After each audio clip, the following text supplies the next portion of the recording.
Alright, we've all been there.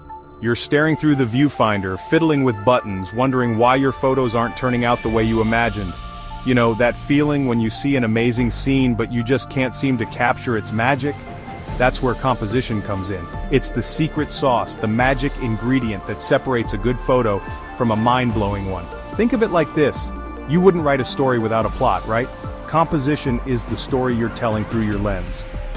Today I'm going to break down the basics of composition, giving you the tools to transform your photography game. We're talking simple techniques that'll make a world of difference. So grab your camera, get comfy, and let's dive into the world of composition.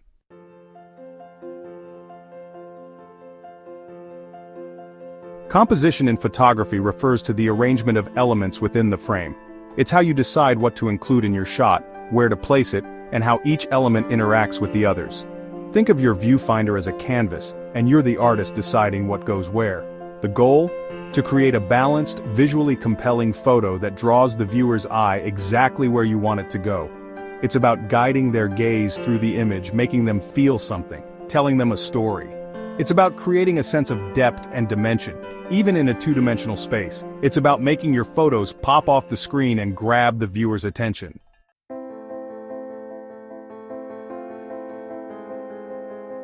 Let's kick things off with one of the most fundamental principles in photography, the rule of thirds. This technique is about as classic as it gets, and for good reason. It works. Think of it as a compositional cheat code to instantly level up your photography. Here's the deal. Imagine dividing your image into 9 equal parts using 2 horizontal lines and 2 vertical lines. This creates a grid, and where those lines intersect, those are your power points, baby. Our eyes are naturally drawn to these intersection points. So by placing your subject or key elements along these lines or at the intersections, you create a more balanced and visually interesting composition. Now I know what you're thinking. Rules are meant to be broken, right? And you're not wrong. But before you go all rogue on me, it's important to understand why this rule exists in the first place. The rule of thirds is a guideline, not a law. It's a starting point to help you develop your compositional eye. Once you've mastered it, feel free to experiment with breaking it to create unique and dynamic images. The key is to be intentional about it. Don't just break the rule for the sake of breaking it. Make sure there's a reason, a purpose behind your decision. Remember, photography is about expressing your unique vision. So, play around, experiment, and most importantly, have fun with it.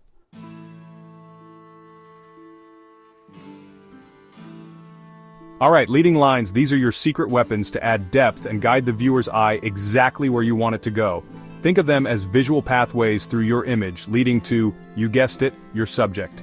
Now, leading lines can be anything, and I mean anything. A winding road disappearing into the distance, a crack in the pavement leading to a lone figure, even the way shadows fall and create lines that draw you in. It's all about training your eye to spot them. Remember those epic landscape shots that make you feel like you're right there? Yeah, leading lines are often the secret sauce. They add that sense of depth and scale, pulling you right into the scene. So next time you're out shooting, look for those natural lines and use them to your advantage. Let's get those viewers hooked. Now, just spotting a leading line isn't enough, you gotta use it right. Think about where you want your viewer's eye to land. Do you want them to follow a path towards a specific point of interest? Or maybe you want to create a sense of movement and energy. The angle you shoot from can make or break your leading lines. Get low, get high, move around, and see how the lines change in relation to your subject. Sometimes a subtle shift in perspective can make all the difference.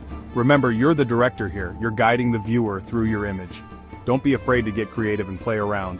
Converging lines where 2 or more lines meet can create a really strong focal point. Or, try using a leading line that breaks the rules, adding a touch of unpredictability to your composition. The key is to experiment and find what works best for your style.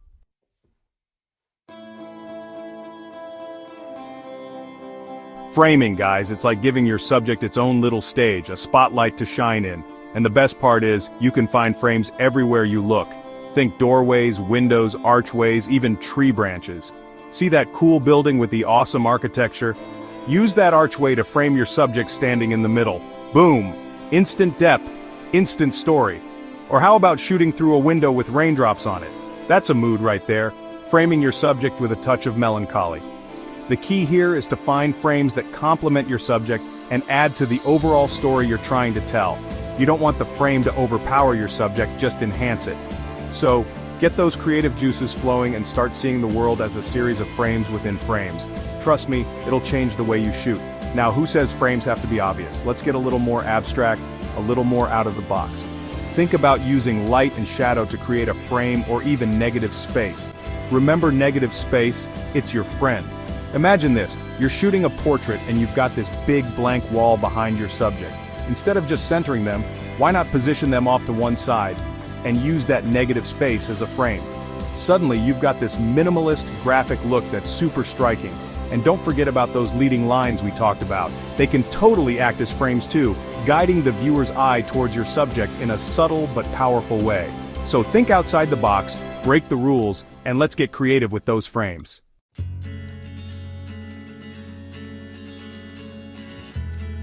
Alright, let's talk symmetry. Our brains just love this stuff. It's all about balance, harmony, and creating a sense of order in your images.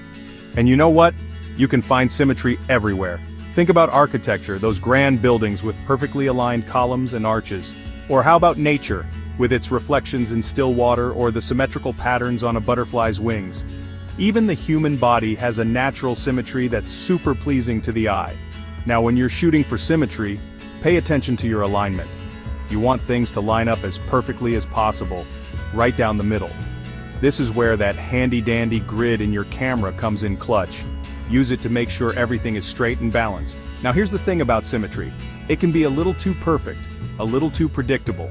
So, once you've mastered the art of finding and capturing symmetry, it's time to break the rules. Introducing asymmetrical balance. It's all about creating a sense of visual balance even when things aren't perfectly symmetrical. Think of it like a visual seesaw, where you've got a heavier element on one side, balanced by a lighter element on the other. You can achieve asymmetrical balance by playing around with different elements in your scene, like color, shape, and texture. For example, you could have a large, dark object on one side of your frame balanced by a small, bright object on the other. Don't be afraid to experiment and find what works for you.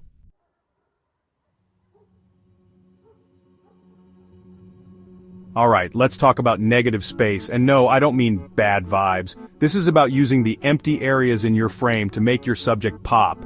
It's like giving your main subject some breathing room. Think about it this way, you've got a killer shot lined up, maybe it's a lone tree on a hillside or a single bird against a vast sky. You could zoom right in, but sometimes the real magic happens when you embrace the emptiness around it. That's negative space doing its thing. It's not just empty space, it's a powerful tool to create a sense of scale, isolation, even peacefulness. Ever notice how a simple design with a lot of white space just feels premium? Same idea here. So next time you're out shooting, don't be afraid to let your subject breathe. Sometimes the most powerful statement you can make is with a little bit of nothing. Now, negative space is a cornerstone of minimalist photography, that clean, stripped-down style. But don't think this is just for the minimalists out there. Negative space can level up any genre of photography. Imagine a portrait with a blurred-out background. That's negative space putting all the focus on your subject. Or think about architectural shots, where the sky becomes a canvas to highlight the building's shape. The key is to find the right balance. Too much negative space, and your image might feel empty. Too little, and it can feel cluttered and lose its impact. It's all about finding that sweet spot. So experiment, play around with different compositions. Try moving your camera, changing your perspective. See how it affects the negative space in your frame. You might be surprised at the results.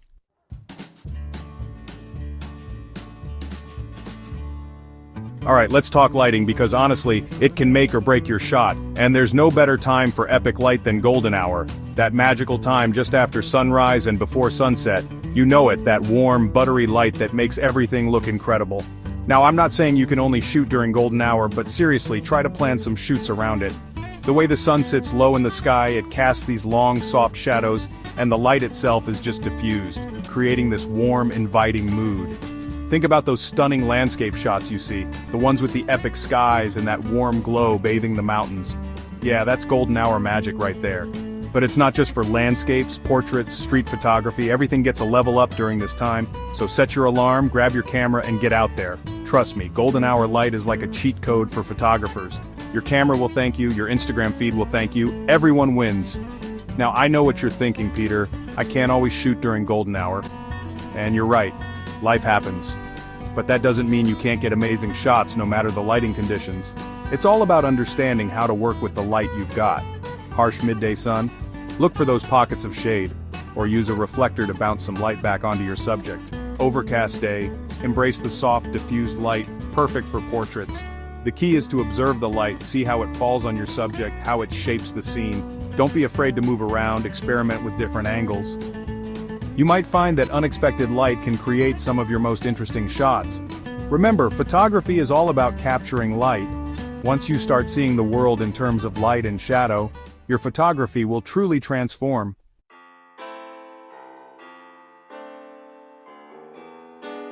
Alright, let's talk about filling the frame. This isn't about cramming as much stuff as possible into your shot, it's about getting up close and personal with your subject. It's about capturing those intimate details that might get lost in a wider shot. Think about it, sometimes the most impactful images are the ones that make you feel like you're right there, in the moment. It's about creating a sense of intimacy, of really connecting with your subject. This could be a macro shot of a flower, highlighting the intricate details of its petals, or a portrait where the subject's eyes fill the frame, drawing you into their gaze. It's about removing distractions and focusing on what truly matters. So grab your camera, get close, and don't be afraid to crop in tight. You might be surprised at the power of a well-composed, frame-filling shot. Now, filling the frame isn't just about getting closer, it's about emphasizing details and textures that might otherwise go unnoticed. Think about the texture of a weathered brick wall, the intricate patterns on a butterfly's wings, or the lines on a person's face. When you fill the frame, you invite the viewer to really study those details, to appreciate the subtle nuances that make your subject unique. It's about creating a sense of depth and dimension, even in a two-dimensional image. Don't be afraid to experiment with different lenses. A macro lens will let you get incredibly close, revealing a whole new world of detail. But even with a standard lens, you can achieve stunning results by simply moving closer to your subject. Remember, the goal is to create a sense of intimacy, to draw the viewer in and make them feel like they're a part of the scene.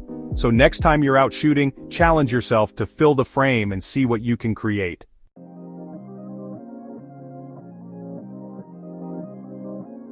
Alright, let's talk angles, baby. We're not just talking about the ones in geometry class, though. This is about seeing your subject from a whole new perspective. Literally. Don't be afraid to get down low, like belly to the ground low. Find those worm's eye views that make your subject look larger than life. We see the world from eye level every day. Change your perspective, get up high or down low and surprise your viewers.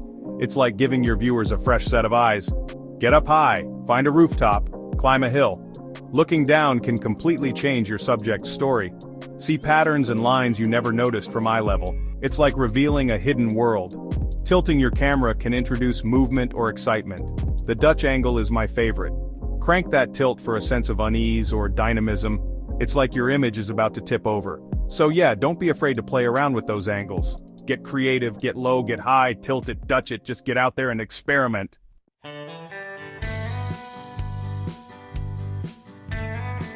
Listen, I'm gonna level with you. Mastering composition, it's not a sprint, it's a marathon. It takes time, dedication, and a whole lot of patience. You're gonna take some amazing shots, and you're gonna take some real stinkers. That's just part of the process. Don't get discouraged. Learn from the shots that didn't turn out as you envisioned. Analyze what went wrong, what you could have done differently. Remember, every photographer you admire started right where you are now. They learned the rules, broke them, and developed their own style. It's a journey of constant learning and growth. Embrace the process, the good, the bad, and the downright ugly, because it's all part of becoming a better photographer.